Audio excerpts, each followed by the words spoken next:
Start. महोदय, जब मैं प्रशिक्षण प्राप्त कर रहा था तब मुझसे प्रशिक्षण के दौरान कहा गया कि किसी एक विषय पर अपनी टिप्पणी प्रकट कीजिए, तो मैंने अपना तर्क देने के लिए गैट वार्ता को चुन लिया था। गैट यानी आयात निर्यात एवं व्यापार पर आम संधि जनवरी 1948 से प्रभाव में आई। आजकल इस संधि के तहत वार्ताओं का 8वां दौर चल रहा है।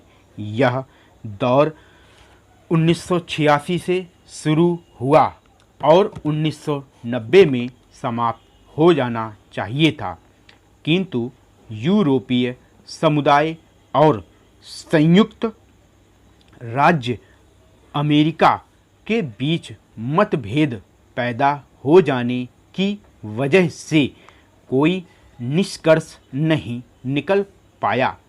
तब गैट के महानिदेशक श्री डंकल ने समझौते हेतु एक प्रस्ताव तैयार किया।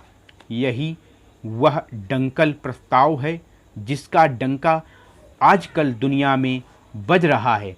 डंकल प्रस्ताव की एक और अनूठी बात यह है कि आज तक विकासशील देशों को अपने अंदरूनी बाजार की सुरक्षा की जो छूट थी उसे समाप्त करने का प्रस्ताव इसमें रखा गया है।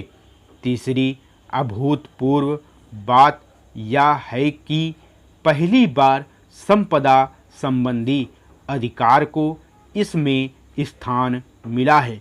खेती में इन तीनों के मिले जुले असर गंभीर और दूरगामी हो सकते हैं। खेती हमारी अर्थव्यवस्था का एक महत्वपूर्ण क्षेत्र रहा है। हमारे क्षेत्र के अधिकतर लोग खेती द्वारा रोजगार पाते रहे हैं।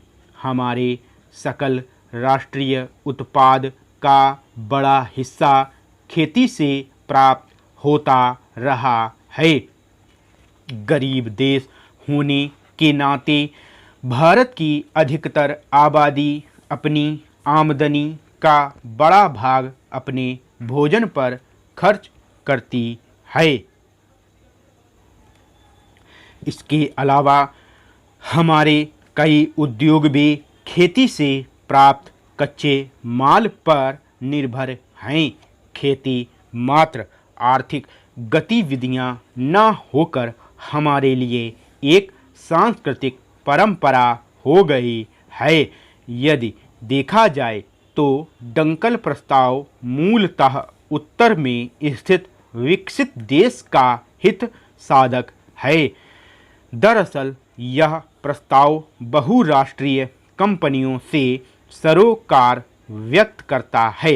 यद्यपि अतिरिक्त उत्पादन ठिकाने लगाने की चिंता इसके मूल में है, इसके विपरीत दक्षिण के देश की मूल चिंता उत्पादन बढ़ाने, वितरण में समानता लाने, खाद्यान्न सुरक्षा हासिल करना है। डंकल प्रस्ताव पर गंभीरतापूर्वक विचार करने का मतलब सिर्फ सीधे खेती से संबंधित है। इसका अर्थ यह नहीं लगाया जा सकता कि अन्य हिस्सों का असर खेती पर नहीं पड़ेगा। केंद्रीय बिंदु बनी हुई है जिसकी सफलता यूरोपीय और अमेरिका के बीच समझौते पर निर्भर करती है। आज तक खेती को गैट धारा से मुक्त रखा गया था।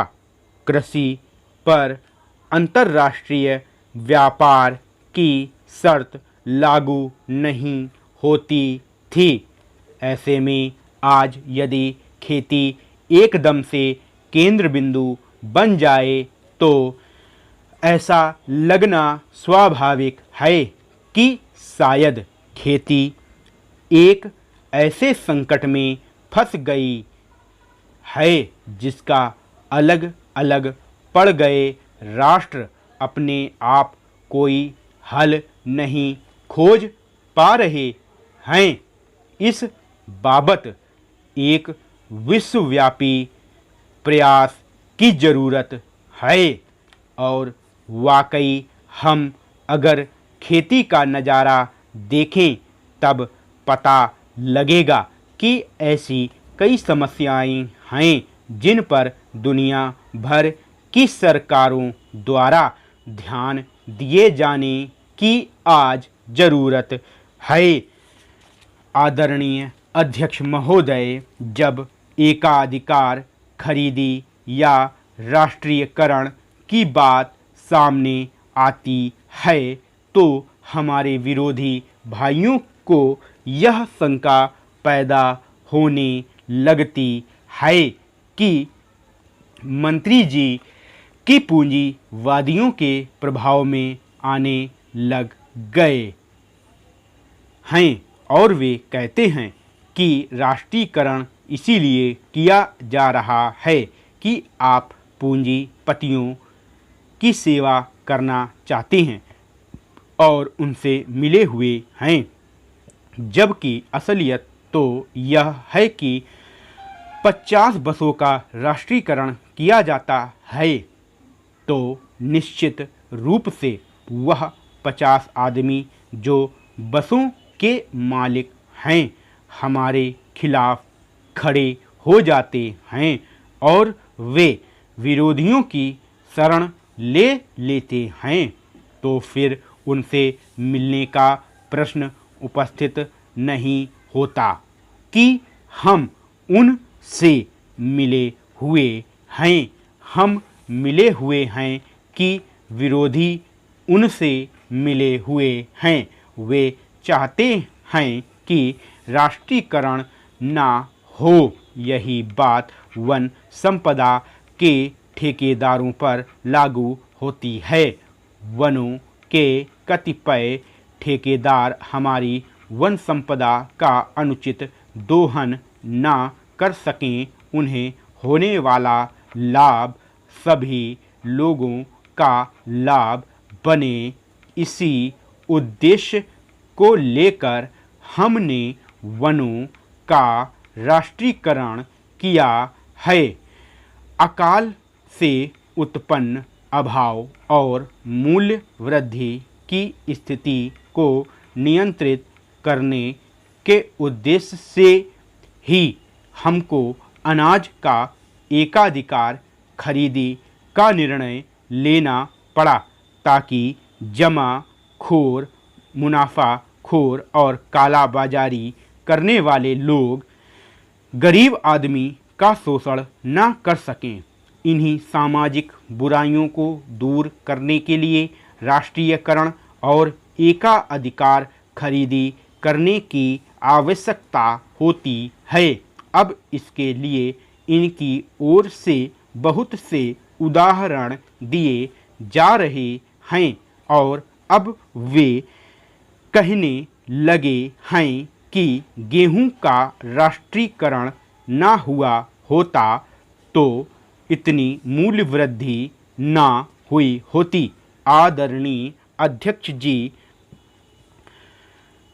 आप विगत वर्षों के गेहूं उत्पादन के आंकड़े देखें। अगर उनका गहन अध्ययन किया जाए तब हमें स्वीकार करना पड़ेगा कि यदि गेहूं, दाल, चावल का राष्ट्रीयकरण ना किया गया होता तो यहाँ भी 4 रुपये किलो गेहूं का मूल्य होता।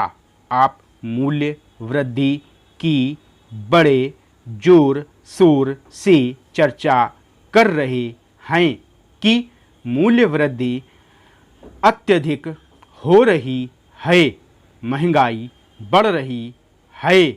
मैं भी इसको स्वीकार करता हूँ कि आज मूल्य वृद्धि इतनी ज़्यादा हो रही है जिसे जनता सहन नहीं कर पा रही है। स्टॉप।